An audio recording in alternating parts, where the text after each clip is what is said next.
Listen to uplifting messages from Insights for Us podcast on Spotify and YouTube. Have you ever stopped to think about what really makes certain leaders stand out? Not just, people with big titles, but those who genuinely inspire, who navigate massive changes, and really leave a mark, beyond politics, right down to our everyday lives, careers, families, communities. What's the secret sauce? What shapes them? That's kind of the big question we're tackling today.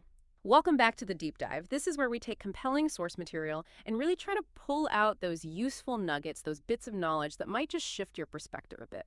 And today, our mission is to unpack some pretty powerful, timeless leadership insights. We're drawing quite a bit from looking at the journey of Narendra Modi. Now, we know his political career is, complex. But our goal here is to look past the day-to-day headlines and pull out the universal human principles. Yeah, and that's really key. We're deliberately setting politics aside for this conversation. This deep dive is all about finding those universal leadership ideas, the ones rooted in, human experience, maybe even tradition. So honestly, whatever your political views, the concepts we're digging into today, they offer some practical wisdom for anyone wanting to grow, wanting to lead more effectively, wherever you are. The aim, like always, is to help you get some solid knowledge, pretty quickly but thoroughly. Find those little aha moments that might actually change how you face your own challenges. Exactly.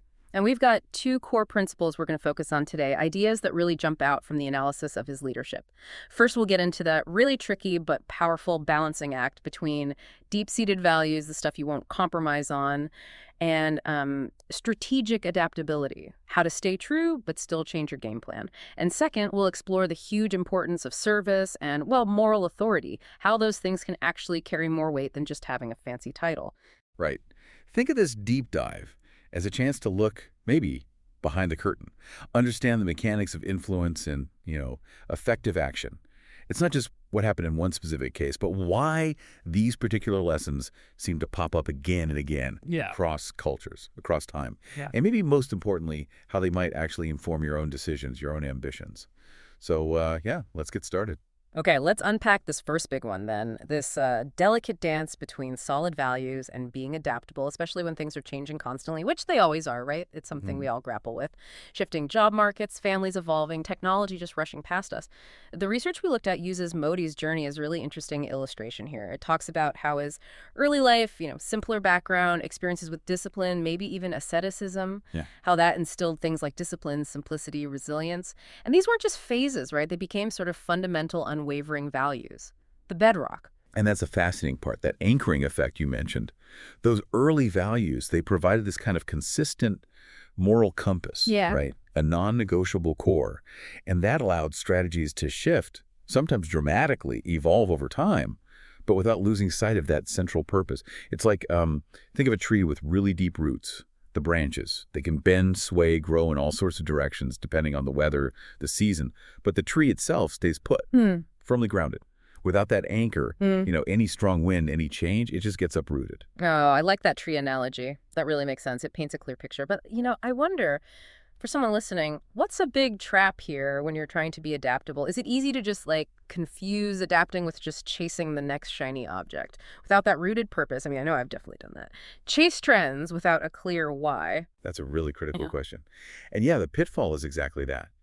Confusing being opportunistic or just reacting with genuine adaptability. See, real adaptability isn't about ditching your direction. It's about finding new ways, effective ways, to get to that same destination, the one set by your values. So, for instance, the analysis points to his early grassroots work. The core value might have been, say, direct connection with people. That didn't change.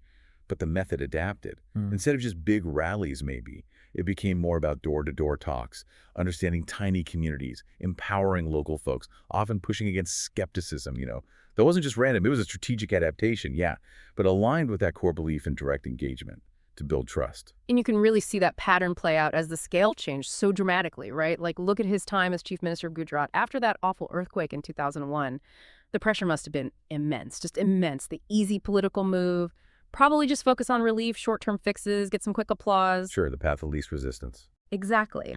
But the sources suggest that his deeper values may be something like long-term resilience or building strong foundations, perhaps honed by that early discipline. It pushed him towards something harder, more ambitious. He focused not just on rebuilding, but on trying to future-proof the state. Big investments in infrastructure, different economic models, stuff that maybe didn't pay off immediately, but aimed for long-term stability. Right. So it wasn't just a pivot, it felt like an expansion of the vision, still anchored in that value. Precisely. And then the scale shift again, even bigger, stepping onto the global stage as prime minister.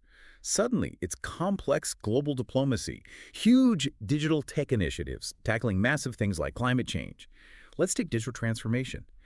If a core value is service to the common person, or inclusive growth, then initiatives like Andan Yana, that huge push for bank accounts for everyone, or boosting digital payments, it wasn't just tech for tech's sake. It was using the tech to serve that value, empowering people without bank access, making services easier to get. So the strategy, high-tech, global scale. But the purpose, still connected back to those values, formed way earlier.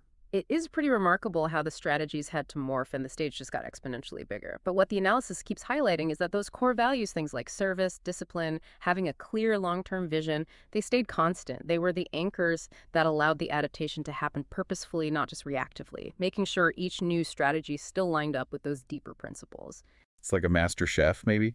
They could adapt techniques for French food, Italian, Thai, but they never compromise on the quality of ingredients. Yeah. Or the core integrity of what they're creating. That's a good one, too. So, okay, let's bring it home. What does this mean for you listening? Think about your own life. Your job needs new skills constantly. Family dynamics change, needing different approaches. Technology. Well, we all know about technology. It forces us to adapt almost daily. The material we looked at phrases it really well. If we only cling to rigid strategies, we break. If we change too easily without roots, we drift.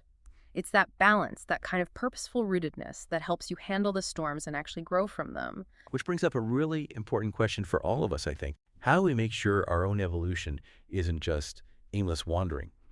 The key takeaway here is pretty simple, but also really powerful. Adaptability works best when it's anchored in your values. It's not about being rigid. It's about having that internal compass, being agile in how you do things, but really solid on why you're doing them. Letting values guide the strategic tweaks instead of just letting circumstances blow you off course entirely. That's definitely something to chew on. So maybe as you reflect on this, ask yourself, what's one core value you absolutely refuse to compromise on? Something non-negotiable, work or life. Okay, got it. Now, think about a challenge you're facing right now. How could you adapt your approach, your methods, your actions, without losing sight of that essential value? It's about creative problem solving, but within your own ethical lines, right? Pushing how you act without ever compromising who you are. Okay, so building on that idea of purpose, of values, it strikes me that how a leader actually gets people to listen, how they gain real influence, is just as critical. Which brings us perfectly to our second core principle. And honestly, this is where it gets really interesting, maybe even more profound. We're talking about how service and this idea of moral authority can often totally overshadow just having a title or being in charge. It's a concept that I think really hits home. True influence isn't just handed to you with a job description. It has to be earned. Oh, absolutely. And this idea is captured beautifully in the Indic tradition. Leadership there is often seen less as a right and more as a kind of sacred trust, a duty, dharma they call it. Our source material mentions R. Balasubramaniam's book, Power Within. He explains that leadership in this view isn't primarily about power over people, control. It's much more about selfless service, and understanding that fundamentally shifts the whole game, doesn't it? It stops being about asserting authority and starts being about earning it through real contribution, through commitment to others' well-being. Right. And when you look at Modi's journey again, but through that lens, it really illustrates the point. The analysis suggests his story isn't just about climbing the ladder, getting titles. A huge part of his influence seems to come from a perceived dedication to service, right? A constant commitment to a bigger cause. Now, people can agree or disagree strongly with his policies, obviously, but the sources highlight that his authority often seemed to stem not just from the prime minister title, but from this widely held perception of his personal discipline, his frankly relentless work ethic, and a lifestyle often portrayed as simple, even self-sacrificing. That personal consistency with his message, regardless of where you stand politically, it seemed to build a different kind of respect, a unique kind of moral authority. Precisely. And that brings us right to defining moral authority. It's basically what makes people genuinely listen when you talk, even if you're not the boss on paper. You can't demand it, you have to earn it. It's built slowly, through integrity, through making sacrifices sometimes, and crucially, through living your values consistently, even when it's hard or unpopular. And that's true No matter where you are on the org chart or what your official job is, it's the weight of your character, your actions, not just the weight of your title, that gives you real influence. This idea, I really think, applies so broadly to every single one of us, almost every day. Think about it. Are you a parent trying to guide kids? A manager leading a team? A student running a project? Even just a friend giving advice? The respect you get, the real respect, it doesn't truly come from the title mom, dad, manager, team lead. It comes from genuinely serving others, from showing up consistently, putting in the work, and from that moral authority you build by living in line with your values. I remember early in my career, I got a promotion, had the title, but quickly realized people weren't really listening until I started actively helping them, showing commitment, not just, telling them what to do. That's where the real influence started to build. And what's so fascinating is just how universal this principle really is. It works in any leadership domain. It highlights that true influence is more organic, right? It grows from the ground up, built on trust, on demonstrated commitment. It's not imposed from the top down. And that's a much more sustainable, much more impactful kind of leadership because it connects with people fundamentally on a human level. It's about showing your value, not just stating it, which in today's world where everyone's looking for authenticity is maybe more important than ever. Yeah, absolutely. So here's a question for you to maybe carry through your week. Where in your life are you leaning a bit too heavily on your title, that label that comes with your role, relying on that to get things done? And then how could you maybe shift, actively cultivate influence instead, not through the position, but through genuine service, through unwavering integrity? It's a tough question, requires some real honesty with yourself, but it's also one that could seriously transform how you lead in any part of your life, making you, more effective, more respected. Okay, so as we wrap up this deep dive, let's just quickly pull those threads back together. Looking at Modi's leadership journey through the lens of the materials we studied gives us two really powerful reminders, I think. First, be adaptable. Be ready to change course, learn new things, tweak your strategies, but always, always stay anchored in your core values. They're your compass. Don't lose them. Right. And second, focus more on seeking ways to serve and building that moral authority rather than just chasing the next title or position. Remember, real influence, the kind that sticks and truly moves people, that comes from living your values, from your integrity, and from really committing to contribute to something bigger than just yourself.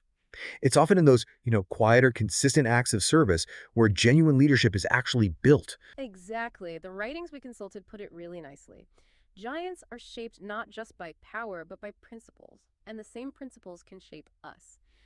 This isn't just about famous leaders, it's about the potential inside each of us to lead with purpose, to make an impact in our own worlds, big or small.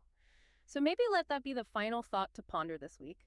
How can you actively lean into these ideas? How can you keep growing, keep serving others, and stay deeply rooted in your core values, even while you're adapting to all the changes and challenges life inevitably throws at you? We'd actually love to hear which of these principles resonated most with you. Think about it. Until next time, keep deep diving into what makes you curious, and we'll be back with more insight.